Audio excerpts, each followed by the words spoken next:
గోరువెచ్చటి స్పోర్ట్స్ వార్తలు వడ్డించడానికి నేనొచ్చేసాను.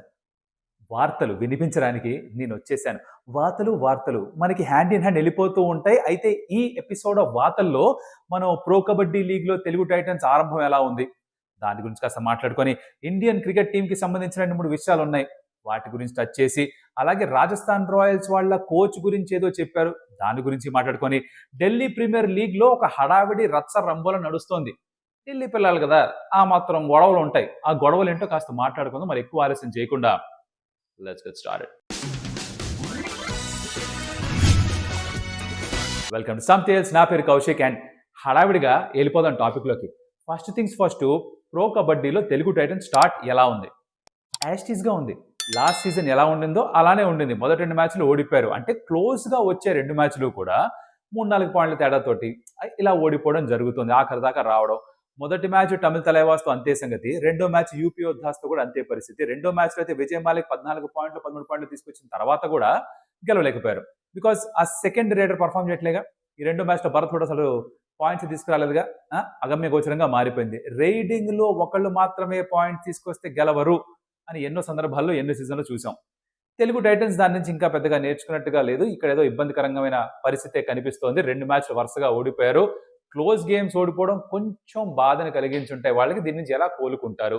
నడుస్తోంది విశాఖపట్నం లెగ్ కాబట్టి అక్కడ మరి క్రౌడ్ సపోర్ట్ కూడా ఉంది కాబట్టి దాన్ని ఎంతవరకు ఉపయోగించుకోగలరు? నెక్స్ట్ మ్యాచెస్‌లోనే ఏమన్నా తేడాగా చేసి గెలవగలరా? ఇదో క్వెషన్ మార్క్. మరోపక్క మొదటి 2 రోజుల్లోనే 2 టై బ్రేకర్స్ చూసేసాం. మొదటి రోజున టై బ్రేకర్ లాగా వెళ్ళి వాళ్ళు గెలిచారు. రెండో రోజు ముంబా టై బ్రేకర్ దాకా వచ్చి వాళ్ళు గెలిచారు. రెండో రోజు గుజరాత్ జైంట్స్‌ని ఓడించారు. అదొక రకమైన మ్యాచ్. మీరు చూసుంటే మీకు తెలుస్తుంది. లాస్ట్‌లో సునీల్ కుమార్ ఇంకా షాద్లు మధ్యన కబడ్డీ కాస్త పక్కన పెట్టేసి రెస్లింగ్ చేశారు మా బ్రో. రెస్లింగ్. ఒక పాయింట్ కోసం ఇచ్చేద్దాం రెడీగా ఉన్నాడు సునీల్. షాద్లు నాకు ఇంకో పాయింట్ కావాలి సరిపోతుంది. ఎందుకంటే టై బ్రేకర్‌లో బేసికల్లీ టై బ్రేకర్ తెలిసిందేగా. ఫుల్ టైమ్ స్కోర్ అయిపోయేసరికి స్కోర్స్ లెవెల్‌గా ఉంటే ఇంకొక 5 రేడ్స్ ఇస్తారు ఫర్ బోత్ ద టీమ్స్. ప్రతి రేటు డూ ఆర్ డై రేడే, బాక్ లైనే బోనస్ లైన్‌గా మారుతుంది. ఇది కొత్తగా తీసుకొచ్చిన సవరింపు in the playing conditions of pro kabaddi season 12. మరి దానిలో భాగంగా ఫుల్ టైమ్ స్కోర్ సేమ్‌గా ఉండడంతోటి ఒక 5 రేడ్స్ ఇచ్చారు. దాంట్లో యుముంబా ఓ 2 పాయింట్లు ముందుండడం. గుజరాత్ జైంట్స్‌కి వాళ్ళకి తెలుసు. ఎక్కడైనా సరే 2 పాయింట్లు తీసుకుంటేనే ఏమన్నా ఛాన్స్. అదే వాళ్ళ లాస్ట్ రేడు. షాద్లు వచ్చాడు. షాద్లు వచ్చి ఏట్రా చేశాడు అంటే పాయింట్ ఇచ్చేస్తున్నారు యాక్చువల్లీ యుముంబా. తీసుకెళ్ళిపో అన్నారు. ఒక పాయింట్ సరిపోదు. ఎలాగో ఓడిపోతారు.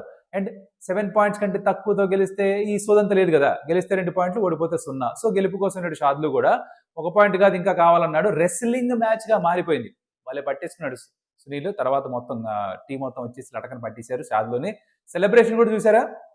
అంటే లాస్ట్ సీజన్ షాద్లు ఇలా ఇలా ఇలా సెలబ్రేట్ చేసేవాడు గెలిచిన తర్వాత. అయితే ఈసారి సునీల్ గెలిచాక ఇలా ఇలా ఇలా అన్నాడు. ఎత్తింది చాలులే ఇంక దింపు అన్నట్టుగా. కొంచెం వేడెక్కుతోంది ప్రో కబడ్డీ కూడా. అయితే ఇంకా చక్కగా స్టార్ట్ అయింది. రంజుగా మ్యాచ్‌లు వెళ్తున్నాయి. మరి ముందుకెళ్ళే కొద్దీ చూద్దాం ఎలా వెళ్తుందో. ప్రో కబడ్డీ చూస్తున్నారా? If you watching pro kabaddi let me in the comments. నేను ఇంకా దాని కామెంటరీ మొదలు పెట్టలేదు. సెప్టెంబర్ 2వ వారంలోనో ఎప్పుడో వచ్చి కామెంటరీలో జాయిన్ అవుతాను. ఒకవేళ గనక నేను దానికి కామెంటరీ చేస్తే మీరు విందాం అనుకుంటే గనక. ఎందుకురా బాబు మళ్ళీ అనుకుంటారా? తప్పదు ఏం చేస్తాం. ఇంక ఈ జీవితానికి ఇంతే మీరు నేనే వస్తూనే ఉంటా అప్పుడప్పుడు ప్రతి స్పోర్ట్‌లో కూడా. ఏమీ చేయలేము. అలా కానిచ్చేద్దాం. నజర్ నల్లగే టచ్ వుడ్. అమ్మో! దిష్టి పెట్టారు. అవసరం లేదు. అలా ఉండి కానిద్దాం. పనిలా కానిద్దాం. సరే ఇది కబడ్డీ విషయం. ఇది కాస్త పక్కన పెట్టేస్తే క్రికెట్‌లోకొద్దాం. క్రికెట్‌లో ఏంటంటే కొన్ని విషయాలున్నాయి. ఆ కొన్ని విషయాలకెళ్ళే ముందర ఫస్ట్ థింగ్స్ ఫస్ట్ ఇది ముందర చెప్పుండాల్సింది కానీ ఇప్పుడు చెప్తున్నా. ఇప్పటిదాకా వీడియో చూసిన thank you so much for that. ఓ లైకు. చాలా సింపుల్ అరక్షణం. అయిపోయింది. అంతే. అంతే టైం పడుతుంది. ఆటోమేటిక్‌గా ఎక్కువ మందికి వీడియో ఆటోమేటిక్‌గా చూపించేస్తుంది. అలా కొత్త ఆడియన్స్ ఎవరైనా వచ్చిన వాళ్ళకి ఛానెల్ నచ్చినా, కంటెంట్ నచ్చినా, ఎడిటింగ్ నచ్చినా, వేసే మీమ్స్ నచ్చినా సరే, ప్రెజెంటేషన్ నచ్చినా సరే please consider subscribing to some tales. మాకు చాలా మోటివేషన్‌గా హెల్ప్ అవుతుంది. అలాగే comment about whatever you like. ఎంగేజ్‌మెంట్ ఎంతుంటే అంత వీడియోకి హెల్ప్ అవుతుంది బేసికల్లీ. నచ్చితే సరే, నచ్చకపోతే కూడా అది మీ ఇష్టం. అంటే చెప్పొచ్చు. ఎందుకు నచ్చలేదు, ఏం నచ్చలేదు. దాన్ని ఇంప్రూవ్ చేసుకునే ప్రయత్నం చేస్తాం మేము. Okay. Coming to the point. Indian టీమ్‌కి సంబంధించిన విషయాలు ఏంటి? మొదటిది ఈ బ్రాంకో టెస్ట్ తీసుకొచ్చింది కొంతమంది ప్లేయర్స్. కొంతమంది సీనియర్ ప్లేయర్స్‌ని ఇబ్బంది పెట్టడానికి అని బయట నుంచి వార్తలొస్తున్నాయి.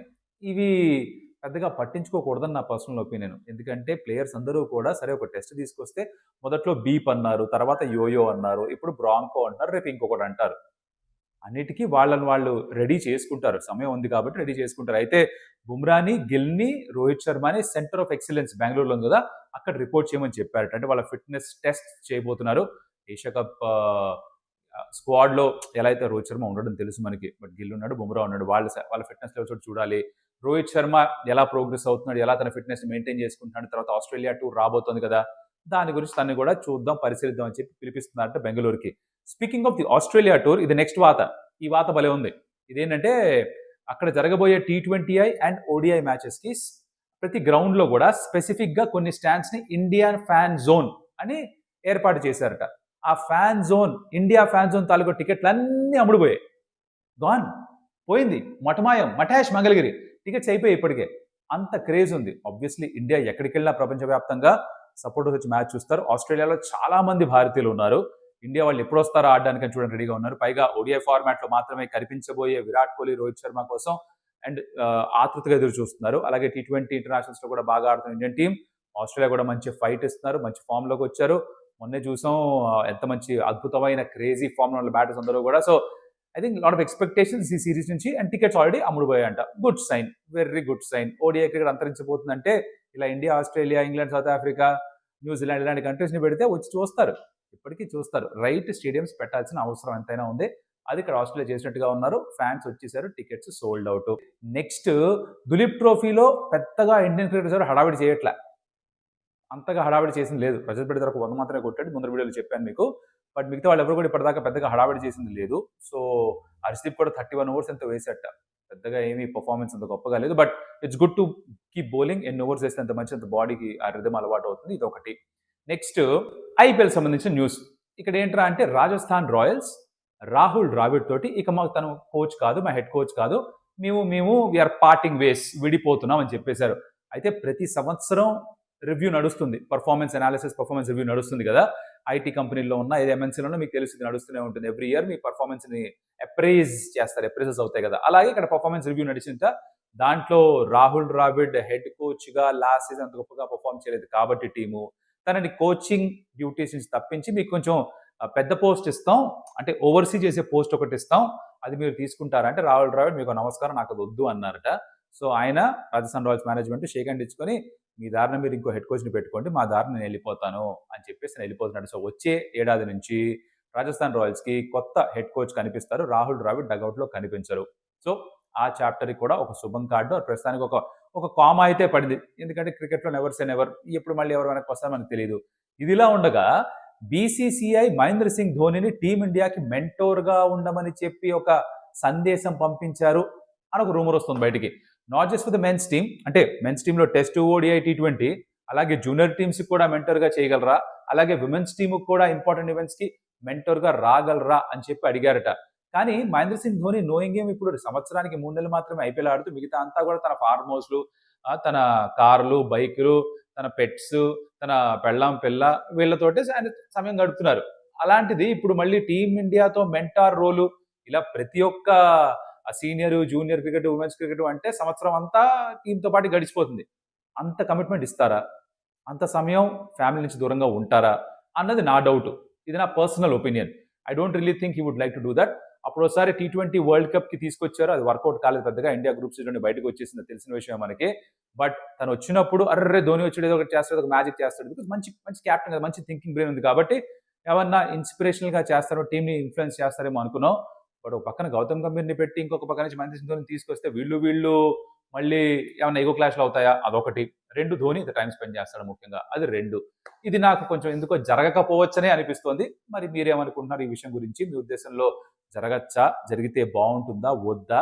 కమెంట్లో చెప్పొచ్చు. తర్వాత again going back to IPL, 17 సంవత్సరాల క్రితం హర్భజన్ సింగ్ శ్రీశాంత్ని మ్యాచ్ అయిపోయిన తర్వాత ఒకటి లెంపకాయ వేయడం, ఇది అందరం చూసి అందరం దాని గురించి మాట్లాడుకొని మర్చిపోయాం, అందరూ మూవ్ ఆన్ అయిపోయారు. ఈ లలిత్ మోడీ ఉన్నారే పెద్ద ఆయన, ఎవరైతే ఐపీఎల్ రావడానికి సృష్టికర్తగా పేరు సంపాదించుకున్నారు, తర్వాత అన్ని వేరే వేరే కారణాల వల్ల ఆయన కాస్త దూరం పెట్టారు బీసీసీఐ. బట్ ఆయన ఇప్పుడు ఏంటంటే కనిపించిన ప్రతి పాడ్కాస్ట్లో రావడం, ఏవేవో చెప్పడం, దాంతో హెడ్లైన్స్ క్రియేట్ అవ్వడం, దాంతో అందరూ చూడడం, ఎలాంటి వ్యాఖ్యలు చేస్తున్నారంటే ఆయన బేసికలీ కాంట్రవర్షియల్ స్టేట్మెంట్స్ చేయడం. అండ్ మానవ నైజం ఏంటి, కాంట్రవర్సీ కనిపిస్తే అబద్ధమే ఆర్ ఏవైతే నెగిటివ్ ఉంటాయో అవి తొందరగా అట్రాక్ట్ అవుతాయి. గ్యారంటీ ఆయన అన్నాడు కదా ఫిక్సింగ్, అన్నాడు కదా సిఎస్కేలో చేశారు, ఇది అయిపోయి అని నమ్మేవాళ్ళు అలాగా ఉన్నారు. దీనికి తోడుగా ఈ హర్భజన్ సింగ్, శ్రీశాంత్ మధ్య జరిగిన ఆ ఉంది కదా స్లాబ్ గేట్, ఆ వీడియోని ఇప్పుడు రిలీజ్ చేశారంట. ఇప్పుడు ఎందుకు సార్? ఎవరికి వాళ్ళు వాళ్ళ జీవితంలో ముందుకెళ్ళిపోయారు. మీరు ఇప్పుడు దాని గురించి మళ్ళీ రేపి మానిపోయిన గానాన్ని మళ్ళీ ఇలా గోకి దాన్ని మళ్ళీ పచ్చిగా చేసి ఎవరికి సార్ లాభం దీనివల్ల? మీరేదో మీ మానని ప్రశాంతంగా ఉన్నారుగా, ఏదో కంట్రీలో ఉండొచ్చుగా హ్యాపీగా, ఎందుకు ఇవన్నీ ఇప్పుడు మాకు అనొక సగటు ఇండియన్ క్రికెట్ అభిమానిగా ఆవేదన. మీరేమనుకుంటారు? అవసరం లేదు కదా, మోడీ మాయ, లలిత్ మోడీ మాయ, ఆపి ఇంకా ఇచ్చుకోవాలంటే ఇచ్చుకో స్టేట్మెంట్లు. ఈ పాతవన్నీ ర్యాప్ మాకు. పాపం ఇప్పటికే హర్భజన్ సింగ్ కూడా మనకు ఇంటర్వ్యూలో అన్నాడు చాలా బాధపడ్డాడని. ఎప్పుడు అంటే శ్రీశాంత్ వాళ్ళ కుటుంబాన్ని కలిసినప్పుడు శ్రీశాంత్ వాళ్ళ కూతురు హర్భజన్తో అన్నారంట, నేను మీతో మాట్లాడను, మీరు మా నాన్నని కొట్టారు ఒక టైంలో అని. అది విన్నాక హర్భజన్ సింగ్ మనసు ఇరిగిపోయింట. అరెరే, చిన్నపిల్లలా అంటుంది, ఇంకా తనని అది బాధ పెడుతుంది, వాళ్ళ నాన్నని కొట్టానని ఇంకా అది చూసి తను బాధపడిందే, నేను కదా చేశానని బాధపడిన హర్భజన్ సింగ్ కుంగిపోయాట అది విన్న తర్వాత. అలాంటిది ఈ ఇద్దరే కొంచెం దాన్ని సర్దుకొని ముందుకెళ్తున్నప్పుడు మళ్ళీ వెనక్కి వచ్చి ఎందుకయ్యా ఈ గోలంతా, సరే ఇది అలా ఉంది. శివరాఖరి వాత ఏంటంటే ఇది భలేపడింది. మరి దిగ్వేష్ రాఠీ ఉన్నాడే, ఎవరు మన సైనింగ్ స్టార్, సైన్లు చేసి ఫైన్లు కట్టి బాల్ వేస్తూ ఆగిపోవడాలు ఇవన్నీ చేసేవాడు ఐపీఎల్లో. డిపిఎల్లో కూడా కంటిన్యూ చేస్తున్నాడు. అయితే last season of Delhi Premier లీగ్లో ఎంత బాగా అయితే పర్ఫామ్ చేశాడో, తర్వాత ఐపీఎల్లో బాగానే పర్ఫామ్ చేశాడు, కానీ ఈ సీజన్ అంత గొప్పగా పర్ఫామ్ చేసింది లేదు. అయితే తన team against Nitish Rana's team. Nitish Rana batting చేస్తుంటే మనోడు వచ్చి బాల్ వేస్తున్నట్టే వేసి ఆగిపోయాడు. యాజ్ యూజువల్ యాక్షన్ ఫినిష్ చేస్తాడు, బాల్ వేయడు. నితీష్ రాణా చూశాడు, సర్ర బాగానే ఉంది అనుకున్నాడు. నెక్స్ట్ కాసేపు అయితే నితీష్ రాణా కూడా స్ట్రైక్ మీదకి వచ్చినట్టే వచ్చి పక్క జరిగిపోయాడు. ఎందుకు చేయరు, ఎవరైనా చేస్తారు. దిగ్వేష్ రాఠీ పైగా ఎక్కువ చేసే టైపు తెలుసు.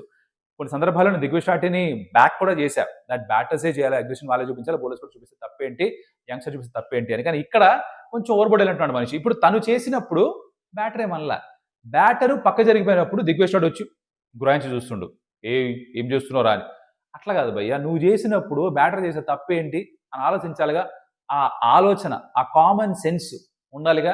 దాని తర్వాత ఒక రివర్స్ ఇట్టో స్విచ్ ఇట్టో 6 కొట్టాడు. దాని తర్వాత మళ్ళీ ఓవర్ అయిపోయింది. దిగ్వేష్ రాఠీ ఇలా సూటుగా చూస్తూ ఏదో అన్నట్ట, దానికి ఇంక ఇచ్చుకున్నాడు చూడండి సారో. దాని తర్వాత ఇంకెక్కడికో వెళ్ళిపోయింది ఇది. నానా బూతులు, లకారాలు, మకారాలు, యకారాలు, శకారాలు ఇచ్చుకుంటూ పోయాడు అనమాట. అక్కడ అన్ని తిట్టిన తర్వాత ఎంపైర్లు వచ్చి సెపరేట్ చేయాల్సి వచ్చింది, టీమ్మేట్లు వచ్చి సెపరేట్ చేయాల్సి వచ్చింది. అరే బాబు ఆపండ్రా బాబు, నితీష్ రాణి నీకు దండం, మీ పెద్దలకు నమస్కారం, వెళ్ళిపో అంటే ఆ రాఠీ ఊరుకుంటాడా? ఊరుకోడుగా. చేతులు లాఠీ లేదు కానీ నేను ఆ మాటలతోటి నేను చూడు ఎలా చేస్తానని మీదకి వస్తున్నాడు. ఏదో రోజు ఎవరు కొట్టేస్తారు భయ్యా నిన్ను, జాగ్రత్తగా ఉండాలి నువ్వు. ఇది ఓవర్ బోర్డ్ వెళ్ళకూడదు. అగ్రెషన్ ఇస్ గుడ్, అది బ్యాటర్కైనా బౌలర్కైనా సీనియర్కైనా యంగ్స్టర్కైనా మంచిదే. ఒక పరిధి దాటకుండా ఉన్నంత వరకు బాగానే ఉంటుంది. ఎప్పుడైతే ఇలా మరి నానా మాటలు అనుకొని మీదకు వచ్చేసి కొట్టేంత పని జరిగిపోతుందో అక్కడ ఎవరన్నా కూడా వాళ్ళ సంయమనం కోల్పోతే ఇప్పుడు బ్యాట్ ఇచ్చి కొట్టేయగలడు, ఇప్పుడు స్టంప్ ఇచ్చి కొట్టేయగలడు, అది కొంచెం పెంట అయిపోగలదు. అక్కడ వరకు వెళ్ళకూడదు. ఎంపైర్లు ఆపారు. బట్ దిగ్వేష్ రాఠీ కూడా ఐ థింక్ ఎవరైనా పక్క తీసుకెళ్ళి కొంచెం చెప్పాలి, అగ్రెషన్ చూపించి అబ్బాయి కొంచెం శృతి మించకుండా చూసుకొని, బికాస్ తను చేసినప్పుడు అవతల వాళ్ళు కూడా చేస్తారు అన్నది కూడా ఒప్పుకొని తీరాలి. Right, when you can give it you should take it అన్నారుగా పెద్దయినా, అదొకటాన్ని గమనించుకోవాలన్నమాట. సో ఇవి బేసికలీ గత 2-3 రోజులుగా నేను చూసిన స్పోర్ట్స్ వార్తలు మీ దాకా తీసుకొద్దాం అనుకున్నాను. ఈ వార్తలు బాగా నచ్చుంటే, వార్తలు బాగా పడుంటే, గోరువెచ్చనివిగా అలా సమ్మగా తగులుంటే కనుక ఒక లైక్ కొట్టేసి, ఒక కమెంట్ పెట్టేసి, ఏ వార్త మీకు ఎక్కువ నచ్చిందో చెప్పేసి, అలాగే ఛానల్కి సబ్స్క్రైబ్ కొట్టేసి కమెంట్ కూడా చేసేసి అందరికీ చెప్పేస్తే నేను చాలా హ్యాపీగా ఫీల్ అవుతాం. మరొకటి మళ్ళీ కలుస్తాం. అప్పటిదాకా సెలవు. అడుగుతున్నావు ఏంట్రా నువ్వు, మనిషివా ఇంకేమన్నా అంటున్నారా? తప్పదు, యూట్యూబ్ ఛానల్ పెట్టిన తర్వాత తప్పదు, అడగాలి. అడిగితేనే అమ్మ అన్నం పెడుతుంది కదా. మీరు అంతే, అడిగితేనే లైక్ ఇస్తారు, అడిగితేనే సబ్స్క్రైబ్ చేస్తారు, లేకపోతే చేస్తారా మీరు కూడా? On that note, signing off, adios Amigos.